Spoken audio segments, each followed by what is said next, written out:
Good evening, everybody. Welcome to Readings in Isolation. My name is Saman Giraud, and I'll be reading for you from 1001 Nights. We are on our 50th night, so we've got 951 more to go. So you've got plenty of time to catch up. All right. Let's start. Now, when it was the 50th night, she said, "It hath reached me, O auspicious king, that Princess Abriza said to the knight, This man is but one, and ye are an hundred. So if ye would attack him, come out against him one after one, that it may appear to the king which is the valiant." Quoth Masura the knight, "By the truth of the Messiah, thou sayest sooth, and none but I shall sally out against him first." Quoth she, "Wait till I go to him and acquaint him with the case, and hear what answer he will make. If he consent, 'tis well. But if he refuse, ye shall on no wise come to him, for I and my handmaids and whosoever is in the convent will be his ransom." So she went to Shah Khan and told him the news, whereat he smiled and knew that she had not informed any of the emirs, but that tidings of him had been bruited and blazed abroad, till the report reached the king against her wish and intent. So he again began reproaching himself and said, "How came I to adventure and play with my life by coming to the country of the Greeks?" But hearing the young lady's proposal, he said to her, "Indeed, their onset, one after one, would be overburdensome to them. Will they not come out against me 10 by 10? "That would be villainy," said she. "Let one have at one." When he heard this, he sprang to his feet and made for them with his sword and battle gear, and Masura the knight also sprang up and bore down upon him. Shah Khan met him like a lion and delivered a shoulder cut which clove him to the middle, and the blade came out gleaming and glittering from his back and bowels. When the lady beheld that swashing blow, Shah Khan's might was magnified in her sight, and she knew that when she overthrew him in the wrestle, it was not by her strength, but by her beauty and loveliness. So she turned to the knights and said, "Take wreak for your chief." Thereupon out came the slain man's brother, a fierce and furious knight, and rushed upon Shah Khan, who delayed not, but smote him also with the shoulder cut, and the sword came out glittering from his vitals. Then cried the princess, "O ye servants of the Messiah, avenge your comrade." So they ceased not charging down on him, one after one, and Shah Khan also ceased not playing upon them with the blade, till he had slain 50 knights, the lady looking on the while. And Allah cast a panic into the hearts of the survivors, so that they held back and dared not meet him in the duel, but fell upon him in a body. And he laid on load with heart firmer than a rock, and smote them and trod them down like a straw under the threshing sled, till he had driven sense and soul out of them. Then the princess called aloud to her damsels, saying, "Who is left in the convent?" And they replied, "None but the gatekeepers." Whereupon she went up to Shah Khan and took him to her bosom, he doing the same, and they returned to the palace after he had made an end of the melee. Now there remained a few of the knights hiding from him in the cells of the monastery, and when the princess saw this, she rose from Shah Khan's side and left him for a while, but presently came back, clad in closely meshed coat of ringmail, and holding in her hand a fine Indian scimitar. And she said, "Now by the truth of the Messiah, I will not be stingy of myself for my guest, nor will I abandon him, though for this I abide a reproach and a byword in the land of the Greeks." Then she took reckoning of the dead, and found that he had slain 80 of the knights, and other 20 had taken to flight. When she saw what work he had made with them, she said to him, "Allah bless thee, O Shah Khan. The cavaliers may well glory in the like of thee." Then he rose, and wiping his blade clean of the blood of the slain, began reciting these couplets. "How oft in the melee I've cleft the array, and given the bravest to lions a prey. Ask of me and of them when I prove me proud, over creation on days of the foray and fray. When I left in the onslaught the lions to lie, on the sands of the lowlands in furious day." When he ended his verse, the princess came up to him with smiles and kisses his hand. Then she doffed off her hauberk, and he said to her, "O lady mine, wherefore didst thou don that coat of mail and bear thy brand?" "To guard thee against these caitiffs," she replied. Then she summoned the gatekeepers and asked them, "How came ye to admit the king's knights into my dwelling without leave of me?" And they answered, "O princess, it is not our custom to ask leave of thee for the king's messengers, and especially for the chief of his knights." Quoth she, "I think ye were minded only to disgrace me and murder my guest," and bade Shah Khan smite their necks. He did so, and she cried to the rest of her servants, of a truth they deserved even more than that.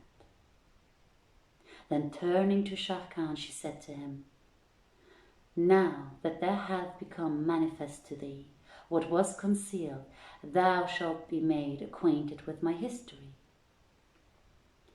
Know then that I am the daughter of King Hardub of Roum.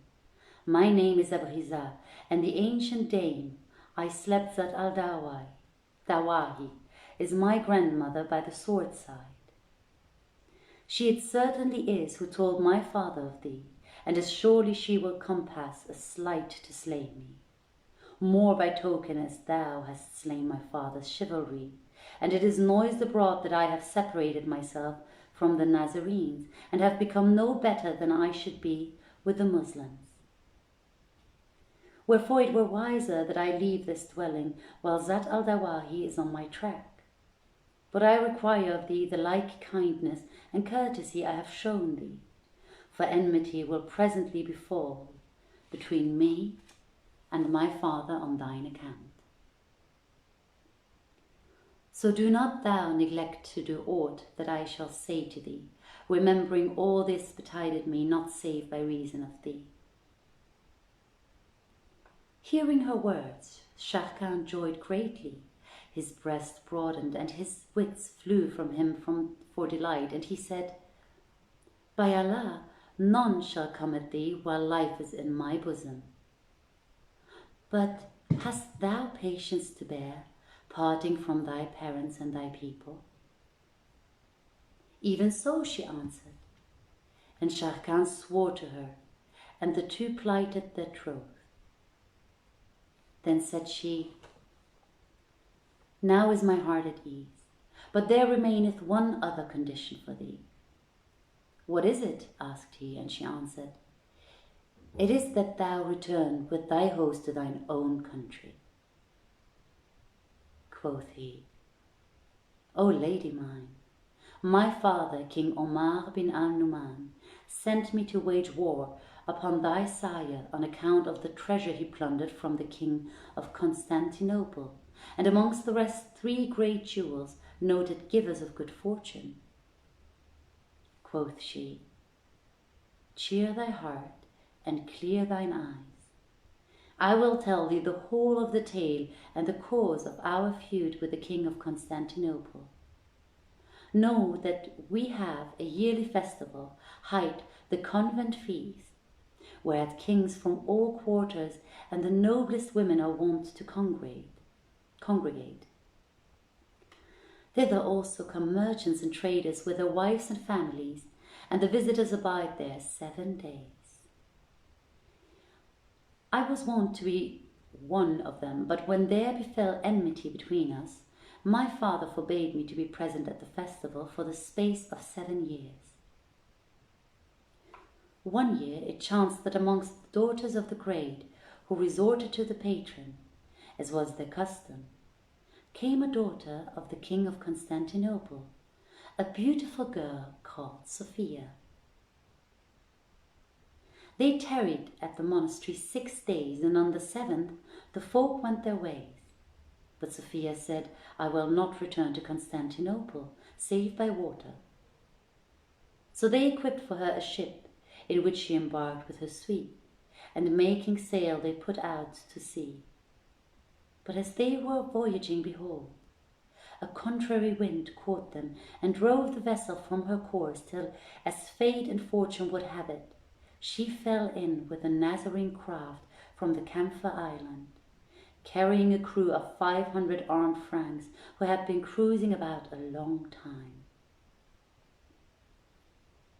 When they sighted the sails of the ship, wherein Sophia and her women were, they gave chase in all haste, and in less than an hour they came up with her, when they laid the grappling irons aboard her and captured her.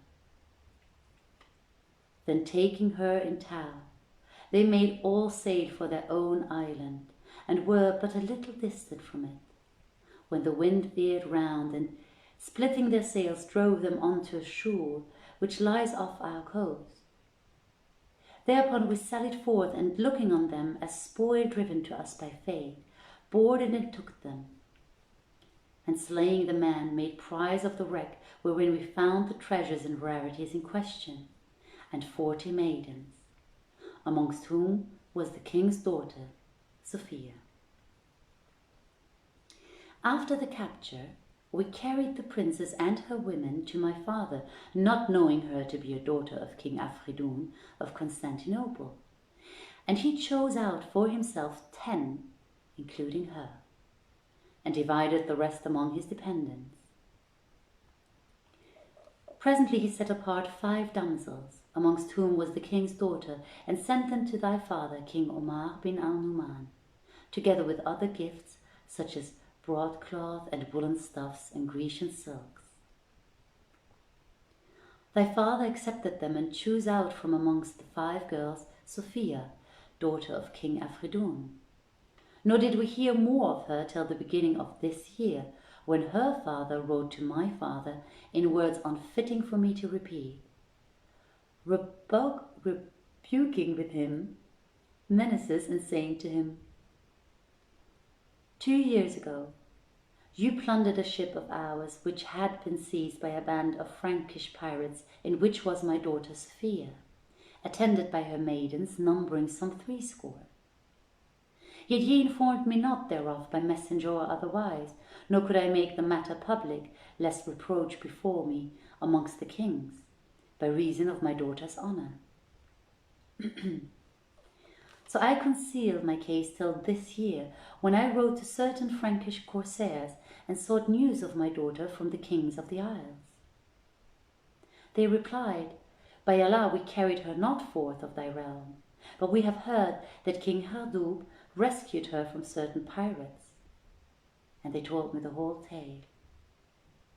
Then he added in the writing which he writ to my father, Except you wish to be at feud with me, and design to disgrace me and dishonour my daughter, you will, the instant my letter reacheth you, send my daughter back to me. But if you slight my letter and disobey my commandment, I will assuredly make you full return for your foul dealing and the baseness of your practices. When my father read this letter and understood the contents, it vexed him, and he regretted not having known that Sophia, King Afridun's daughter, was among the captured damsels, that he might have sent her back to her sire.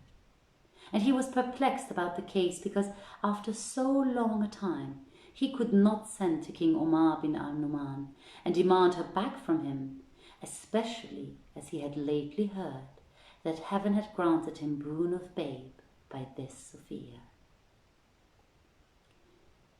So when we pondered that truth, we knew that this letter was none other than a grievous calamity, and my father found nothing for it but to write an answer to King Afridun, making his excuses and swearing to him by strong oaths that he knew not his daughter to be among the bevy of damsels in the ship, and setting forth how he had sent her to King Omar bin al-Numan, who had gotten the blessing of issue by her. Excuse me, that's my cat. Button, stop. When my father's reply reached King Afridun, he rose up and sat down, and roared and foamed at the mouth, crying, "What? Shall he take captive my daughter, and even her with slave girls, and pass her on from hand to hand, sending her for a gift to kings, and they lie with her without marriage contract? By the Messiah and the true faith," said he, "I will not desist till I have taken my blood vengeance for this, and have wiped out my shame. And indeed I will do a deed which the chroniclers shall chronicle after me." So he bided his time till he devised a device, and laid notable toils and snares, when he sent an embassy to thy father, King Omar, to tell him that which thou hast heard. Accordingly thy father equipped thee, and an army with thee, and sent thee to King Afridun, whose object is to seize thee and thine army to boot. As for the 3 jewels whereof he told thy father when asking his aid, there was not one soothfast word in that matter, for they were with Sophia his daughter, and my father took them from her when he got possession of her and of her maidens, and gave them to me in free gift, and they are now with me. So go thou to thy host, and turn them back ere they be led deep into, and shut in by the land of the Franks and the country of the Greeks. For as soon as you have come far enough into the interior, they will stop the roads upon you, and there will be no escape for you till the day of retribution and retaliation. I know that thy troops are still halting where thou leftest them, because thou didst order a 3 days' rest. Withal they have missed thee all this time, and they wot not what to do. When Sharrkan heard her words, he was absent a while in thought. Then he kissed Princess Abrizar's hand and said, "Praise be to Allah, who hath bestowed thee on me, and appointed thee to be the cause of my salvation and the salvation of whoso is with me. But 'tis grievous to me to part from thee, and I know not what will become of thee after my departure." "Go now to thine army," she replied, "and turn them back while ye are yet near your own country. If the envoys be still with them, lay hands on them and keep them, that the case may be made manifest to you. And after 3 days I will be with you all, and we will enter Baghdad together." As he turned to depart, she said, "Forget not the compact which is between me and thee." Then she rose to bid him farewell and embrace him and quench the fire of desire. So she took leave of him, and throwing her arms round his neck, wept with exceeding weeping, and repeated these verses: "I bade adieu, my right hand wiped my tears away, the while my left hand held her in a close embrace. Fearest thou naught," quoth she, "of shame?" I answered, "Nay, the lover's parting day is lover's worst disgrace." Then Sharrkan left her and walked down from the convent. They brought his steed, so he mounted and rode downstream to the drawbridge, which he crossed and presently threaded the woodland paths and passed into the open meadow. As soon as he was clear of the trees, he was aware of horsemen, which made him stand on the alert, and he bared his brand and rode cautiously. But as they drew near and exchanged curious looks, he recognized them, and behold, it was the Vizier Dandan and 2 of his emirs. When they saw him and knew him, they dismounted and saluting him asked the reason of his absence, whereupon he told them all that had passed between him and Princess Abrizar, from first to last. The Vizier returned thanks to Almighty Allah for his safety and said, excuse me, "Let us at once leave these lands, for the envoys who came with us are gone to inform the king of our approach, and haply he will hasten to fall on us and take us prisoners." So Sharrkan cried to his men to saddle and mount, which they did, and setting out at once, they stinted not faring till they reached the soul of the valley wherein the host lay. The ambassadors, meanwhile, had reported Sharrkan's approach to the king, who forthright equipped a host to lay hold of him and those with him. But Sharrkan, escorted by the Vizier Dandan and the 2 emirs, had no sooner sighted the army than he raised the cry, "March, march." They took horse on the instant and fared through the first day and second and third day, nor did they cease faring for 5 days, at the end of which time they alighted in a well-wooded valley, where they rested a while. Then they again set out and stayed not riding for 25 days, which placed them on the frontiers of their own country. Here, deeming themselves safe, they halted to rest, and the country people came out to them with guest gifts for the men, and provender and forage for the beasts. They tarried there 2 days, after which, as all would be making for their homes, Sharrkan put the Vizier Dandan in command, bidding him lead the host back to Baghdad. But he himself remained behind, with 100 riders, till the rest of the army had made 1 day's march. Then he called to horse, and mounted with his 100 men. They rode on 2 parasangs space, till they arrived at a gorge between 2 mountains, and lo!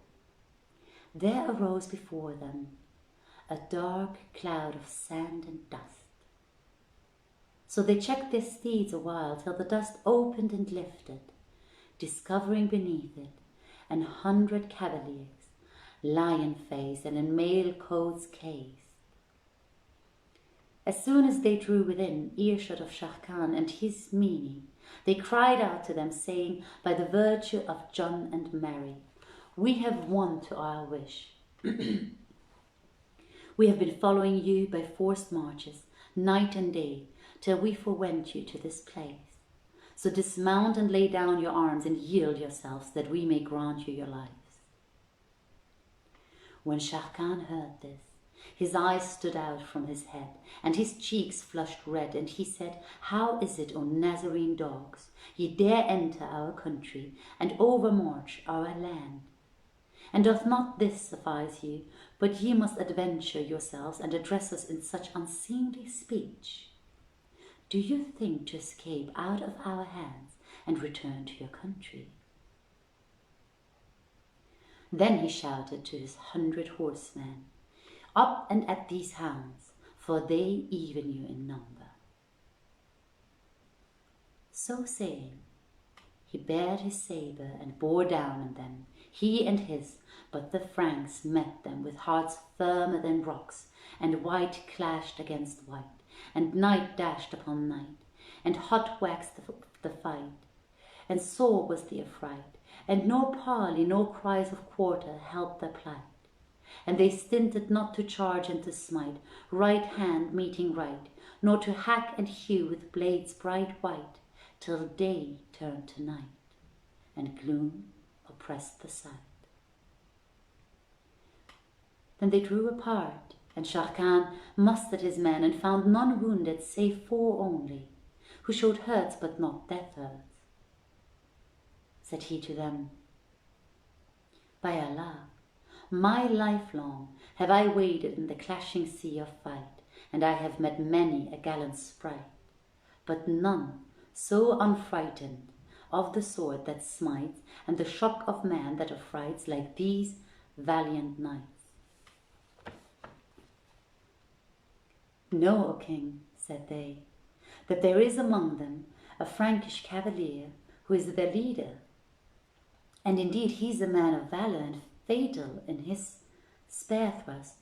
But by Allah he spares us great and small, for whoso falls into his hands he lets him go and forbears to slay him. By Allah, had he willed, he had killed us all." Sharrkan was astounded when he heard what that knight had done, and such high report of him, so he said, "When the morn shall morrow, we will draw out and defy them, for we are 100 to their 100, and we will seek aid against them from the Lord of the heavens." Excuse me. So they rested that night in such intent, whilst the Franks gathered round the captain and said, "Verily this day we did not win our will of these." And he replied, "At early dawn, when the morrow shall morn, we will draw out and challenge them, one after one." They also rested in that mind, and both camps kept guard until Almighty Allah sent the light of day dawn. Thereupon King Sharrkan and his 100 riders took horse and rode forth to the plain, where they found the Franks ranged in line of battle. And Sharrkan said to his followers, "Our foes have determined, like ourselves, to do their devoir, so up and at them and lay on load." Then came forth an herald of the Franks and cried out, saying, "Let there be no general engagement betwixt us this day, save by the duel, a champion of yours against a champion of ours." Whereupon one of Sharrkan's riders dashed out from the ranks and drave between the 2 lines, crying, "Ho! Who is for smiting? Let no dastard engage me this day."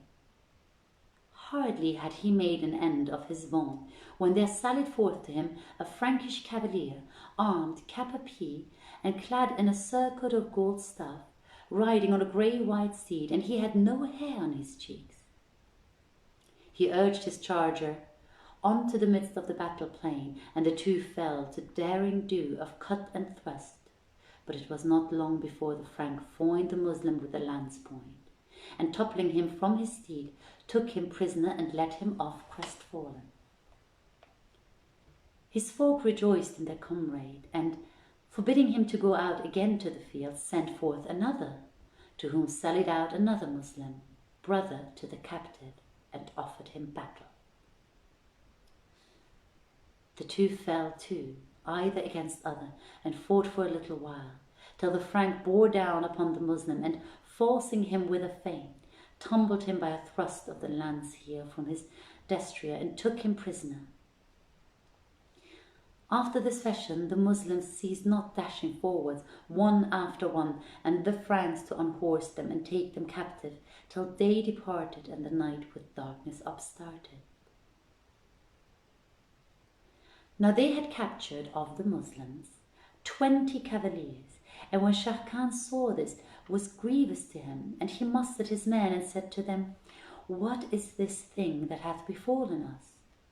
Tomorrow I myself will go forth to the field and offer singular combat to their chief, and learn what is the cause of his entering our land, and warn him against doing battle with our band. If he persist, we will punish him with death, and if he prove peaceable, we will make peace with him." They nighted on this wise till Allah Almighty caused the morn to dawn, when mounted the twain and drew up for battle fain.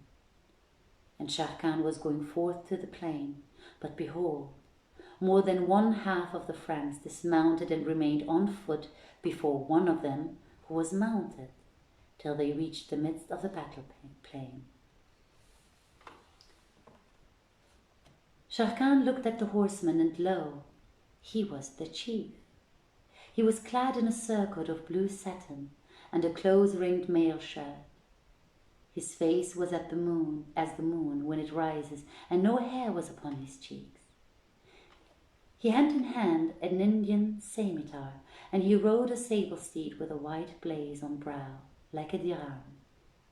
And he smote the horse with heel till he stood almost in the midst of the field, when, signing to the Muslims, he cried out in fluent Arab speech, "Ho, Sharrkan! Ho, son of Omar bin al-Numan! Ho, thou who forcest fortalice and overthrowest cities and countries! Up and out to battle bowed, and blade single-handed wield with one who halves with thee the field. Thou art prince of thy people, and I am prince of mine, and whoso overcometh his adversary, him let the other's man obey and come under his sway." Hardly had he ended his speech, when out came Sharrkan with a heart full of fury, and urging his steed into the midst of the field, closed like a raging lion with a Frank who encountered him with wariness and steadfastness, and met him with the meeting of warriors.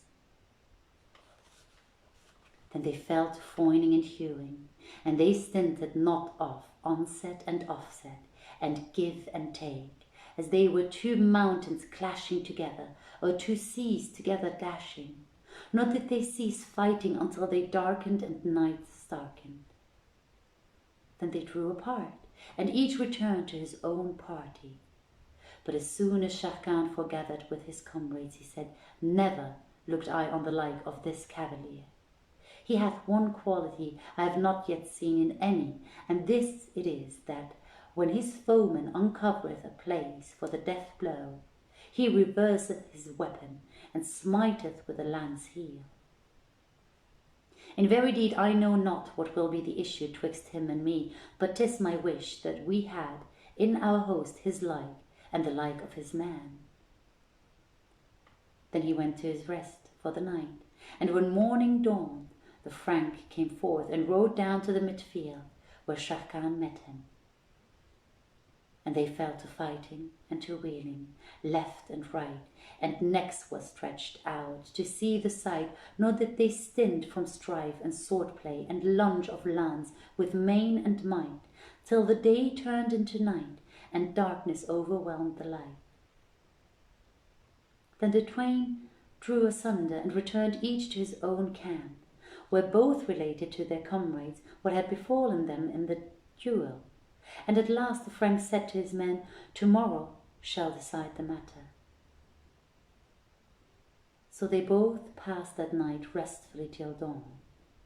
And as soon as it was day, they mounted, and each bore down on other, and ceased not to fight till half the day was done. Then the Frank bethought him of a ruse, first urging his steed with heel, and then checking him with the rein, so that he stumbled and fell with his rider. Thereupon Sharrkan threw himself on the foe, and would have smitten him with the sword, fearing lest the strife be prolonged, when the Frank cried out to him, "O Sharrkan, champions are not wont to do thus. This is the act of a man accustomed to be beaten by a woman." When Sharrkan heard this, he raised his eyes to the Frank's face, and gazing steadfastly at him, recognized in him Princess Abrizar, with whom that pleasant adventure had befallen him in the convent. Whereupon he cast brand from hand, and kissing the earth before her, asked her, "What moved thee to a deed like this?" And she answered, "I desire to prove thy prowess afield, and test thy doughtiness in tilting and jousting. These that are with me are my handmaids, and they are all clean maids. Yet they have vanquished thy horsemen in fair press and stress of plain, and had not my steed stumbled with me, thou shouldst have seen my might and prowess in combat. Shah Khan smiled at her speech and said, "Praise be to Allah for safety and for my reunion with thee, O Queen of the Age." Then she cried out to her damsels to loose the 20 captives of Shah Khan's troop and dismount. They did as she bade, and came and kissed the earth before her and Shah Khan, who said to them, "It is the like of you that kings keep in store for the need hour." Then he signed to his comrades to salute the princess. So all alighted and kissed the earth before her, for they knew the story. After this, the whole 200 took horse and fared on night and day for 6 days' space, till they drew near to Baghdad, when they halted, and Shah Khan bade Abriza and her handmaids doff the Frankish garb that was on them. And Shahrazad perceived the dawn of day, and ceased to say her permitted say. I hope you enjoyed this story too.